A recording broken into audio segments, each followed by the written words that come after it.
మయన్మార్లో 48 గంటలలో భూకంపం రావడం ఇదే రెండవసారి. మొదటగా శుక్రవారం మధ్యాహ్నం సంభవించిన భూ విలయం మయన్మార్ను కుదిపేసింది.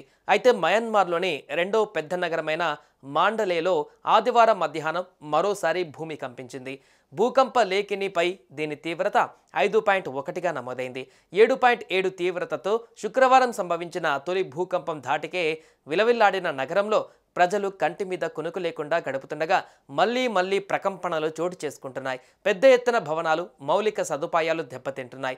భూ ఉపరితలానికి 10 కిలోమీటర్ల లోతులోనే భూకంప కేంద్రాలు ఉన్నాయని అమెరికా జియోలాజికల్ సర్వే సంస్థ వెల్లడించింది. శక్తివంతమైన భూకంపం ధాటికి ఇప్పటి వరకు 1664 మంది ప్రాణాలు కోల్పోగా 3408 మంది తీవ్రంగా గాయపడ్డారు. భవనాల కింద చిక్కుకున్న పలువురి ఆచూకీ ఇంకా లభ్యం కాలేదు. మరోవైపు మృతుల సంఖ్య మరింతగా పెరిగే అవకాశం ఉందని స్థానిక అధికారులు అంచనా వేస్తున్నారు. కొండ ప్రాంతాలు, రెబల్స్ ఎక్కువగా ఉండే ప్రాంతాలలో మరణాలను అధికారులు ఇంకా లెక్కించలేదు. వీటిని పరిగణలోకి తీసుకుంటే మృతుల సంఖ్య ఏకంగా 10,000 దాటే అవకాశం ఉందని అమెరికాకు చెందిన జియోలాజికల్ సర్వే వెల్లడించింది. మయన్మార్ వ్యాప్తంగా అన్ని ప్రాంతాలలో దీని ప్రభావం పడింది. పదుల కొద్దీ భవంతులు నేలమట్టమయ్యాయి.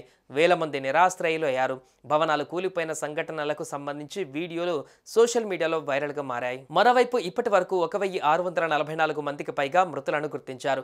మాండలే వీధులలో మృతదేహాలు కూలిపోతుండటంతో దుర్గంధం వెలువడుతోంది. మండు టెండలో ఉత్త చేతులతో చిన్న పారలతో శిథిలాలను తొలగిస్తూ ఎవరైనా ప్రాణాలతో ఉన్నారేమో తెలుసుకునేందుకు ప్రజలు ప్రయత్నిస్తున్నారు. సమయం గడిచిపోతున్న కొద్దీ అవకాశాలు సన్నగిల్లిపోతున్నాయి. మరోవైపు భూకంపం వల్ల థాయిలాండ్ రాజధాని బ్యాంకాక్లో నిర్మాణ భవనము కుప్పకూలిన ఘటనలో చిక్కుకున్న వారిని బయటకు తీసేందుకు రెస్క్యూ కొనసాగుతుంది. కానీ వారి ప్రాణాలతో ఉండే అవకాశాలు చాలా తక్కువని బ్యాంకాక్ పోలీసులు తెలిపారు.